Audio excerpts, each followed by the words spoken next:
C'est magnifique les pieds. Et pourtant, chaque matin, on les enferme dans une petite prison. Du tissu, du caoutchouc, du plastique, parfois même la peau d'un animal mort. On appelle ça une chaussure. Et la chaussure est un tyran remarquable. Elle nous protège tellement bien du sol qu'elle a fini par nous faire oublier qu'un pied était aussi fait pour le sentir. Le froid, l'humidité, la pierre, l'herbe. Le plus drôle, c'est qu'un homme qui marche pieds nus dehors passe parfois pour quelqu'un de déconnecté. Alors que lui, c'est probablement le seul qui touche le sol. Mais attendez, on ne s'est pas contenté de mettre une semelle sous nos pieds. Nous en avons mis une sous nos villes. Bitume, béton, trottoir, nous avons chaussé la planète. Parce que la boue est devenue sale.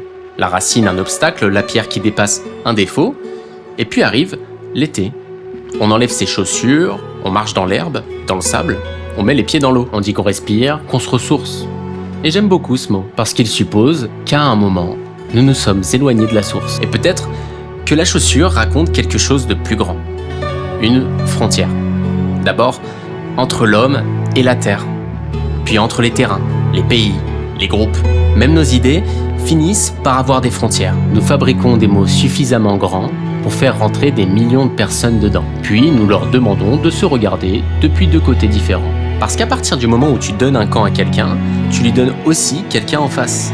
Alors, nous débattons, nous nous accusons, nous dépensons une énergie immense à déterminer lequel appartient au bon morceau du monde. Et pendant ce temps, la frontière reste là. C'est sûrement pour ça que diviser pour mieux régner traverse les siècles. Et oui, il est plus difficile de déplacer une foule qui se tient par la main qu'une foule occupée à se montrer du doigt. Et peut-être que la séparation la plus efficace commence bien avant la politique. Elle commence lorsqu'on sépare l'homme de ce qui pourrait lui rappeler qu'avant d'être électeur, salarié, consommateur ou contribuable, il était un animal avec les pieds dans la terre, qui avait besoin de marcher, de toucher, de rester parfois sans rien produire. Alors, j'ai une question. Que devient cet animal lorsqu'on le coupe de ce qu'il ressource, puis qu'on lui donne assez de distraction pour qu'il ne remarque plus le manque? Parce qu'un être humain épuisé ne recherche pas forcément à renverser le monde. Il cherche vendredi soir. Un être humain saturé ne demande pas toujours plus de liberté.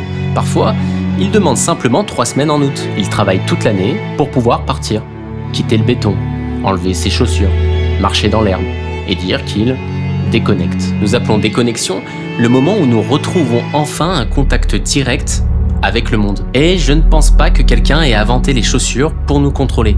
Mais un système n'a pas besoin d'un cerveau pour favoriser ce qui le rend plus efficace. Un humain fatigué, prévisible, divisé, toujours occupé à récupérer, est peut-être plus facile à intégrer qu'un humain reposé, relié aux autres, capable de ralentir assez longtemps pour se demander où il va.